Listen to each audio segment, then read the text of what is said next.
docteur Mohamed Lamine Yansane. Vous êtes conseiller chargé de politique sanitaire en Guinée. Nous vous recevons aujourd'hui sur Sika TV pour débattre un peu des questions liées à la santé évidemment et beaucoup plus spécifiquement à Ebola. Dites-nous, on voudrait bien faire un peu l'historique de la crise en Guinée. D'où est-ce que c'est parti et comment est-ce que vous avez pu gérer ça? La déclaration officielle a été faite au mois de mars de cette année, mais de façon rétrospective, on se rend compte que les premiers cas ont commencé vers la fin de l'année 2013, vers le mois de décembre. Mais comme notre système de surveillance était assez faible et que nous n'avons pas un laboratoire pour diagnostiquer de telles maladies, parce qu'on n'y était pas préparé, ce n'est qu'au mois de mars que des échantillons ont été envoyés à Lyon, en France, qui ont confirmé l'existence de la maladie. Alors, les premiers cas donc remontent au sud de la Guinée, dans un petit village appelé Maliandou, où toutes les recherches faites jusqu'à présent remontent au premier cas, le premier cas sur une fillette de 2 ans. Comment celle-ci a été contaminée? On le saura peut-être un peu plus tard, mais l'objectif actuel est d'arrêter l'épidémie. Voilà. Les origines, on va les rechercher plus tard. Donc cette épidémie donc, a commencé au sud du pays et elle a progressé malheureusement parce qu'on n'a pas su, avoir une vraie maîtrise des sujets contacts. Beaucoup se sont déplacés vers la capitale et nous avons eu des cas même au niveau de la capitale. Donc de mars au mois de juin, juillet, nous avons pensé pouvoir contenir l'épidémie. Malheureusement, comme ce petit village était à la frontière entre la Sierra Leone et le Libéria, des cas se sont éclatés dans ces pays au moment où ça se calmait en Guinée. Et la deuxième vague d'épidémie que nous connaissons aujourd'hui sont venus de tous nos compatriotes qui sont revenus de ces deux pays et qui sont venus contaminer les villes où ils se sont finalement installés. Donc à ce jour, on compte à peu près 1700 cas de malades et le nombre de décès est autour de 1000, ce qui nous donne un taux de létalité de 60%. Ce qui est assez impressionnant et malheureux dans cette crise, c'est que le personnel de santé aussi est fortement affecté. À ce jour, il y a eu 86 agents de santé qui se sont contaminés, dont on note au moins 45 décès. Donc depuis, les moyens commencent à venir, aussi bien en logistique qu'en matériel de protection pour le personnel. Et aujourd'hui, on peut dire que la courbe est en train de baisser parce que depuis 3 semaines maintenant en Guinée, on constate une diminution du nombre de cas. On a toujours des nouveaux cas, mais le nombre diminue d'une semaine à l'autre, ce qui est quand même un signe pour dire peut-être qu'on a décrue à commencer. Et quel niveau du système sanitaire est-ce que vous avez plus renforcé pour être aujourd'hui à ce niveau quand même de régression de la maladie? L'un des volets les plus importants, c'est le suivi des contacts de tous les malades. C'est-à-dire partout où il y a un malade, il faut savoir toutes les personnes qui ont eu contact avec ce malade et essayer de suivre ces contacts pendant 21 jours.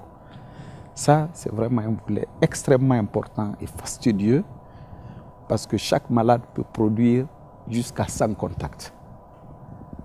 Donc ça, nous avons renforcé ce volet. Le deuxième volet que nous avons renforcé pour réduire donc l'ampleur de la maladie, c'est de faire en sorte que tous les enterrements soient des enterrements sécurisés. Parce que le cadavre Ebola est une source de contagion extrêmement importante. Donc aujourd'hui, avec l'appui de la Croix-Rouge guinéenne, tous les enterrements sont sécurisés. Même ceux qui ne sont pas morts d'Ebola, on tient d'abord à ce que la Croix-Rouge fasse des prélèvements, qu'on vérifie que c'est un malade d'Ebola ou pas pour décider de la façon dont l'enterrement va être fait. Donc ça, ce volet a été renforcé. Maintenant, quand quelqu'un meurt dans quelque part, même les parents ont peur, ils doivent d'abord prendre des dispositions pour que cet enterrement soit sécurisé. Le troisième volet, et qui est à mon avis l'un des plus importants, c'est le dialogue avec les communautés. Parce que comme Ebola c'est un phénomène nouveau, la population a le déni de la maladie. C'est tout comme au début du VIH-Sida. Donc les gens ne peuvent pas comprendre qu'on dise du jour au lendemain, ils sont atteints d'Ebola. Ou de ne plus manger de la viande de brousse. Exactement. Donc ça, ils ne peuvent pas le comprendre. Donc il faut tout un travail de sensibilisation, de communication, d'implication des leaders politiques, des leaders religieux, des leaders traditionnels, pour qu'on puisse avoir l'adhésion de la population. Et pour cela, nous avons même utilisé les malades guéris d'Ebola pour qu'ils fassent des témoignages, pour que les gens se rendent compte que Ebola, ce n'est pas égal directement à la mort. Alors, parlons à présent des impacts qu'Ebola a eu sur la Guinée, par exemple. Alors, les impacts sont énormes. D'abord, le premier impact, c'est sur les services de santé. Aujourd'hui, le personnel de santé a peur des malades et les malades ont peur du système de santé. Ce qui fait que les taux de fréquentation de nos structures ont diminué énormément et on peut voir même des services qui n'ont pas plus de 15% de taux d'occupation des lits et les consultations. Aujourd'hui, tout le monde a peur. Quand quelqu'un a de la fièvre, il pense que s'il va à l'hôpital, on va lui dire qu'il a Ebola. Voilà. Donc, qu'on va lui dire qu'il a Ebola. Donc, son premier réflexe, c'est l'automédication, de se soigner lui-même. Hein? Donc, les services qui fonctionnaient avec leurs fonds propres, avec leurs recettes, il n'y a plus de recettes au niveau des formations sanitaires. La deuxième conséquence, c'est tout le drame qu'on a eu avec le personnel de santé décédé. Hein? Ce n'est pas en un jour qu'on forme un médecin. Subitement d'un coup, près de 50 sont tombés à la fleur de l'âge. Et en plus, Ebola a désorganisé tout le système de santé. Toutes les ressources que le pays avait, en ressources humaines, en ambulance, en logistique, tout a été drainé pour freiner Ebola, au détriment de toutes les autres pathologies. C'est sûr, on meurt aujourd'hui beaucoup plus de palud. Hein? Les malades VIH sont inquiets. Hein? Donc, Ebola a eu des conséquences sur et les infrastructures et les équipements, et le peu d'argent qu'il y avait dans le système a été orienté sur Ebola. Le deuxième impact économique. Depuis la déclaration de la maladie, on a certains pays voisins qui ont fermé leurs frontières. Et là où nous écoulions une bonne partie de notre production agricole, les fruits, les légumes, quelques produits d'exportation, les frontières étant fermées, ces produits ne peuvent plus sortir du pays. Donc les paysans qui produisaient de la pomme de terre, de l'ananas, des mangues et autres, qui les déversaient sur les pays voisins, se sont retrouvés subitement pauvres parce que leur production dépasse la consommation locale. Donc ça, c'est un deuxième aspect. L'autre aspect le plus important, tous les grands projets économiques, miniers qui étaient là, tous les expatriés ont dû fuir le pays pour le temps de l'épidémie. Donc, plusieurs de nos compatriotes ont perdu leur emploi parce que leurs employeurs sont partis. Donc, le chômage va augmenter et les revenus de ces familles vont baisser. Donc, c'est sûr que la pauvreté va augmenter. Un autre aspect aussi très très important dans ce processus, les écoles devaient ouvrir depuis début octobre. On est au mois de novembre. Jusqu'à présent, on n'a pas décidé de quand est-ce les écoles vont ouvrir. Donc le risque même d'une année blanche plane sur le pays. Donc voilà autant de conséquences sur les autres secteurs, le tourisme, l'agriculture, le commerce avec les pays voisins. Hein? Et là où on s'attendait à plus de solidarité de la part de certains pays voisins africains, comme solution, on a vu la fermeture des frontières. Ceci dit, est-ce que cela ne pose pas, ou cela ne risque pas de poser un problème à moyen terme? Parce que supposons que l'épidémie prenne fin.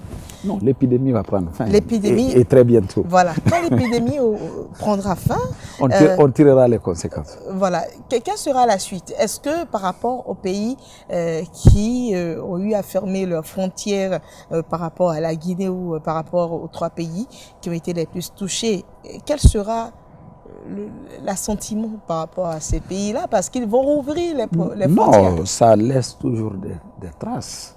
Mais ce qui est important, c'est que le règlement sanitaire international n'exige pas de fermeture de frontières, mais il faut renforcer les contrôles au niveau des frontières.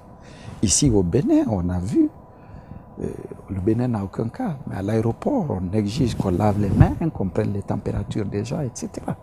Ce sont ces mesures qu'on avait demandé de prendre. Mais c'est vrai que Ebola fait peur, ça crée la panique au niveau de certains gouvernements qui ont fait excès de zèle. Mais quand même, nous, on est réconfortés parce qu'ils ont eu l'obligation à travers toutes les résolutions internationales que chaque pays devrait ouvrir ses frontières parce que c'est Ebola qu'il faut isoler. Ce n'est pas la Guinée ni les Guinéens qui doivent être isolés. Alors vous allez regarder là et dire votre espoir que bientôt Ebola sera vaincu en Guinée. Vous regardez là. Oui, Ebola sera vaincu. Nous mettons toute notre énergie pour y arriver et nous remercions pour cela tous les partenaires nationaux, internationaux qui soutiennent la Guinée pour que cette maladie s'arrête aussi bien en Guinée que dans les autres pays. Nous avons foi en l'avenir et nous pensons que Ebola va être une leçon non seulement pour la Guinée mais pour aussi tous les autres États africains pour qu'on puisse renforcer mieux nos systèmes de santé, nos systèmes de surveillance et nos systèmes d'alerte pour que ce qui s'est passé avec cette épidémie plus jamais ne se répète. Je vous remercie. Alors, je rappelle que vous êtes Dr Mohamed Lamine Nyansane et vous êtes conseiller chargé de la politique sanitaire en Guinée. Merci d'avoir accepté de répondre à nos questions sur Sika TV. À bientôt. À bientôt, madame.